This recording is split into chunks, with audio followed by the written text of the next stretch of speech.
Ushiriki wa wanawake katika siasa na uongozi ni miongoni mwa vipaumbele vya asasi za kiraia vyenye mrengo wa jinsia. Kwa sababu tunaamini wakiwapo viongozi wanawake kutakuwa na hatua mahususi katika kuongeza kipato na maendeleo ya mwanamke. Hivyo basi, sisi muunganiko wa asasi za kiraia tunawahakikishia kuwa tunakwenda kutimiza wajibu wetu wa kikatiba wa kupiga kura na kadhalika kuhimiza wanawake kwenda kushiriki katika mchakato wa kikatiba wa kupiga kura, ili tunapokwenda kuwachagua viongozi wetu basi tuwatwike mzigo wa mambo ya msingi yanayowahusu wanawake. Viongozi hawa tutakaowachagua tunaamini kwa baada ya mchakato huo tutawatwika madai yetu ya kimaendeleo yanayowahusu wanawake, watoto, wanawake vijana na watu wenye ulemavu na ajenda nyinginezo za mrengo wa jinsia. Tanzania ni miongoni mwa nchi chache za Afrika ambazo zimepiga hatua katika ajenda ya ushiriki wa wanawake katika siasa na uongozi. Kwa mara ya kwanza, Tanzania imepata kiongozi mkuu wa nchi mwanamke, Mheshimiwa Samia Suluhu Hassan, ambaye pia anawania kiti hicho cha urais kwa tiketi ya CCM. Kadhalika mwaka huu kumekuwa na wagombea wengine wanawake wa urais akiwemo Saumu Rashid kutoka UDP na Mwajuma Mirambo kutoka UMD. Kwa upande wa wagombea wenza wa urais kutoka vyama vingine ni pamoja na Evelyn Wilbard Munisi kutoka NCCR, Husna Mohamed Abdalla kutoka CUF, Aziza Haji Suleiman Demokrasia Makini, Amani Selemani Mzee kutoka TLP, Chausiku Hatibu Mohamed kutoka NLD, Sakia Musa Debwa kutoka SAU, Chuma Juma Abdalla na Devota Minja kutoka Chauma.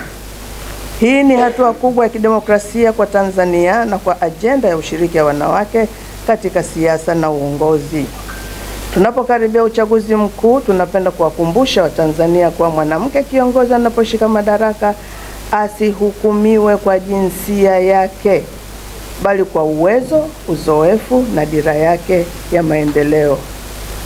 Ikumbukwe kuwa uongozi wa mwanamke si tishio, bali ni nyenzo ya kuimarisha demokrasia jumuishi yenye kusikiliza na kutenda kwa manufaa ya wote.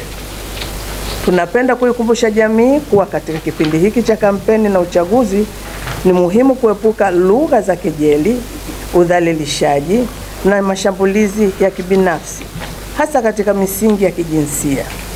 Badala yake mjadala wa kisiasa ujikite katika sera, ilani na hoja zenye kujenga taifa. Wanawake wanaowania nafasi kuanzia ngazi za udiwani hadi urais wasibezwe, wasitukanwe, na tunakemea vikali lugha dhalili zinazotweza utu wa mwanamke, wanasiasa na viongozi wengine wanawake. Bado tunaamini kuwa kwa kumpata rais mwanamke, Tanzania imepiga hatua kubwa kupitia yeye katika kutekeleza dira ya maendeleo endelevu ya Umoja wa Mataifa SDG 5 inayosisitiza usawa wa kijinsia na uwezeshaji wa wanawake katika maamuzi.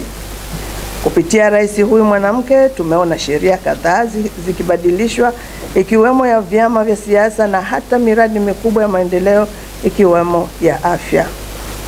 Asasi za kiraia zinasimama imara katika kuhakikisha kuwa mafanikio haya yanaendelezwa si kwa maneno bali kwa vitendo.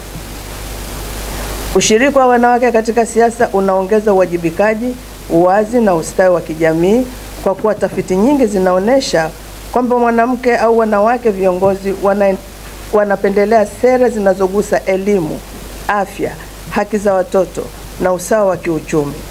Kama zipo changamoto kupitia uongozi wake, basi si muda wa kumkashifu kwa kupitia jinsia yake. Tunapenda pia kuikumbusha Tume Huru ya Taifa ya Uchaguzi INEC, vyama vya siasa na wadau wote kuhakikisha mazingira ya uchaguzi yanakuwa salama, jumuishi na huru dhidi ya vitisho, udhalilishaji na ukatili wa kijinsia ambao mara nyingi huwakatisha tamaa wanawake kushiriki kikamilifu katika siasa. Tunatoa wito kwa vyombo vya habari kuendelea kutoa nafasi sawa kwa wagombea wanawake, kuratibu midahalo makala na mjadala inayojenga uelewa wa umma juu ya uwezo na mchango wa wanawake katika maendeleo ya taifa. Kwa muktadha huu tunasema uongozi bora hauna jinsia, una maadili, dira na dhamira ya dhati ya kuwatumikia wananchi. Tunaamini kwa taifa lenye usawa kijinsia katika uongozi ni taifa lenye amani, ustawi na maendeleo endelevu. Tanzania ni yetu sote. Wanawake na wanaume wanapaswa kushiriki kwa usawa katika kuijenga. Wote tuna haki sawa.